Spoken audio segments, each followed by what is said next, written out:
Now we will try to understand other member like lichens. Okay, we will try to understand who are the lichens, what actually these kind of organism are. Okay, so the lichens are basically, we know them as a symbiotic association between algae and fungus. Algae and fungus, it is symbiotic association between algae and fungus. Okay, now in this case of lichens, the member algae and the main member fungi are basically both having a different name. For example, if we call the algae, then it is known as a phycobion, and to the fungi we can call them as a mycobiont. Okay, phycobiont and mycobiont. Now these two are interdependent to each other, and both of them get benefited. Okay, these two are getting benefited here. Okay, so how they get benefited? So the phycobiont content, the mycobiont content, both are interdependent to each other. Now how we can say that they are interdependent to each other? That such phycobionts are basically a blue green algae. They are basically a blue green algae, right? So if they are blue green algae, they can undergo photosynthesis. Okay, so if they undergo photosynthesis, they are able to produce food which can provide it to the mycobiont. So now the mycobiont, who are the mycobiont? These are basically a saprophyte. Okay, saprophyte fungus. Okay, and they provide protection. Okay, they provide protection and supply of water to the component of algae. So meaning that the blue green algae is providing food by photosynthesis to the mycobiont. Mycobiont provides protection and water to the algae. Okay, simple. So these two are interdependent to each other. Now these two, this is basically a permanent association. Keep in mind, this is basically a permanent association. Now why we are calling it as a permanent association? If I will remove one of the component of this, it will get die. Okay, why? Because they are highly independent to each other. Now the lichens are also known as pollution indicators. Okay, this question has been asked many times. They are known as pollution indicator. Now how can they use as a pollution indicator? Now let's consider that we have one place. Okay, and the place is having a nice growth of the lichens. We have amount of lichens grown here. Okay, so we can say that yes, this area is clean. Okay, meaning there is no pollution. But let's consider we have one area, and in the area we have no lichens or very few lichens, then we can say that this is polluted, okay, by sulfur dioxide. So meaning that it can be used as a pollution indicator. Okay, so the lichens are also having some sort of a type, like uh, crustose is one of the type. Okay, it this kind of lichens is basically grow on any flat surface. Okay, so it's grow on any flat surface, even those surface which don't have any nutrition. Most of the time the rocks are basically don't have any nutrition, so there also it can grow. Okay, second thing is that they also have uh, foliose. Okay, one more type is foliose type is also the type of the lichens. Okay, and then third is fructiose. Okay, fructiose, foliose, and crystose. Okay, these are the three type of lichens basically found. The reproduction, how the reproduction? So the reproduction is basically by some sort of a soredia. Okay, a soredia now means the soredia are the sort of the structures. So radii are the type of a structure, okay, which help them to grow to the distance places, okay. So such kind having some sort of appearance of a soradea, okay. So they are actually grown with the help of, reproduce with the help of such kind of a structure known as a soradea. Then with that what is now another importance of, I told you that they are pollution indicator, okay. Even so I'll try to understand, we will try to understand what are the application part of this, okay, or what is importance of this, okay. So they are pioneering succession, pioneering succession, okay. We know that the succession is of a two type, okay. One is a primary succession, another is a secondary succession, okay. Now the primary succession is the succession that it will occur when if there was a barren land, there was nothing in historical period, there was nothing in historical period, and suddenly the rain was came, and then different types of organisms start growing into that place. Then such kind of succession is a primary succession. So the first member in that is the lichens, okay. So they involve in a primary succession. Now what we mean by succession is to change the environment, to change the community, okay. The secondary succession is the succession, for example, to say there was a kind of a good forest was there, and suddenly one time that the forest fire was there, and whole jungle get eroded in that fire. So at that time what happens, after some time at that place we just having a ash, okay.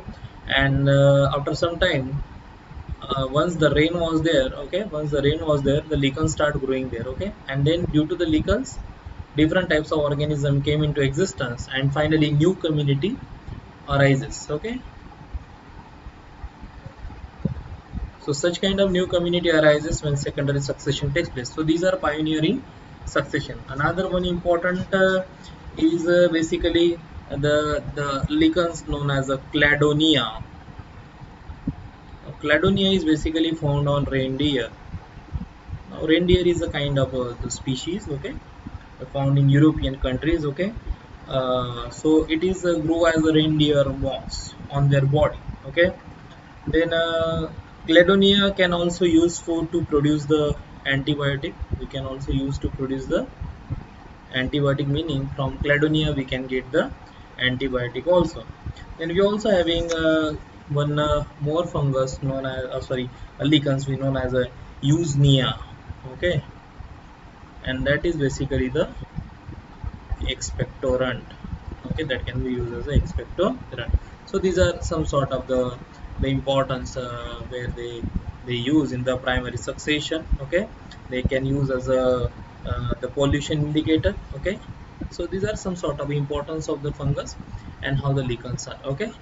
We'll go to the next now to understand the mycorrhizae.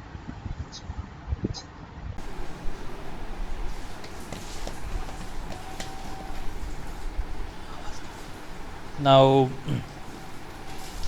go to the new concept, okay, mycorrhizae, okay.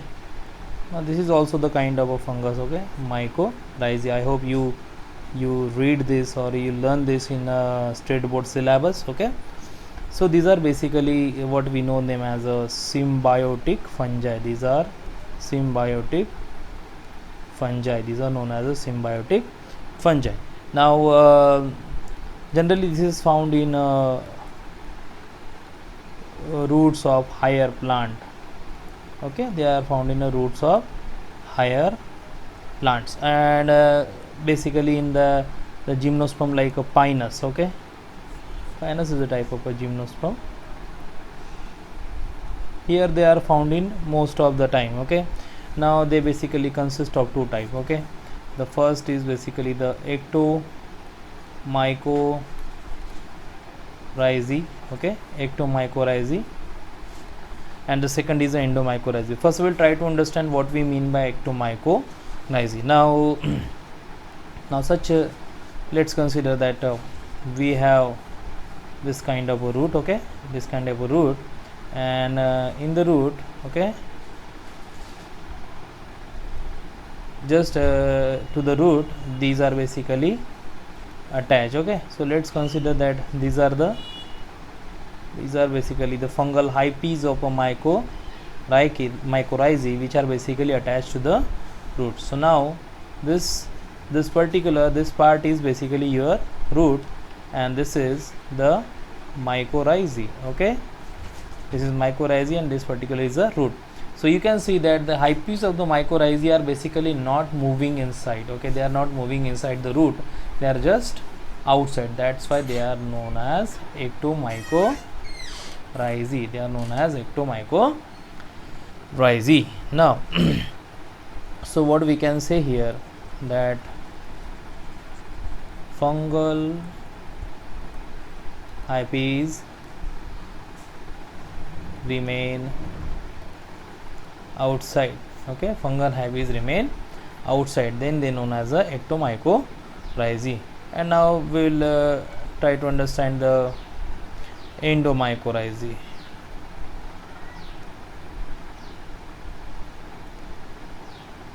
Now the endomycorrhizae are basically those fungus or those fungal filament which are actually moving inside the. So let's consider that this one more time we have a root here. Okay, and this time we have the fungal filament moving inside. Okay, now you can see that's moving inside. Okay, so if the fungal filament are basically moving inside the root and they intersect the cortex, okay, if they intersect the cortex, so meaning that the fungal hyphae are actually moving inside the root. They are actually moving, they are actually present outside as well, but their hyphae are actually moving inside. So such type of mycorrhizae is then endomycorrhizae. Okay, and of course this is your root. Okay, so there is a difference between ectomycorrhizae and endomycorrhizae. Now generally there are roots which known as corolloid roots. Okay, so what is basically special about the corolloid roots? When such kind of mycorrhizae are basically attached with such roots, they causes the roots to get the dichotomous branching. They shows the dichotomous branching. Okay, dichotomous branching meaning every time the root get divided into two part. Okay, and that the branch then further get divided into two part, the branch get further divided into two part. Such kind of branching of root takes place when such kind of mycorrhizae is attached to such kind of root. So when the mycorrhizae attach to the root, they cause the dichotomous branching. Such roots are corolloid roots. Many a time you found that the roots are basically a tuberous root. Okay, tuberous root and nodulated root. Okay, so such roots are basically in the form of a stump. Okay, meaning they basically straight, there is no bending in this. Okay, they look straight, so there is no bending like this. There is no dichotomous branching in case of a tuberous and nodulated root. Now what is the benefit of having the ectomycorrhizae and endomycorrhizae with the plant? Okay, we will try to understand what benefit they get. They help in absorption of water. The first, they help in absorption of water. Secondly, with the water they are also providing minerals to the roots of the plant.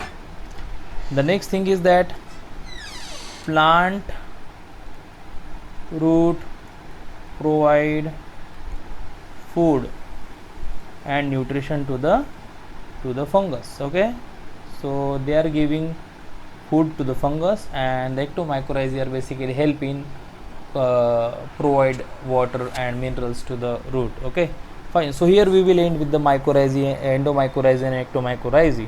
Some sort of a notes are there. I will send you then on your WhatsApp.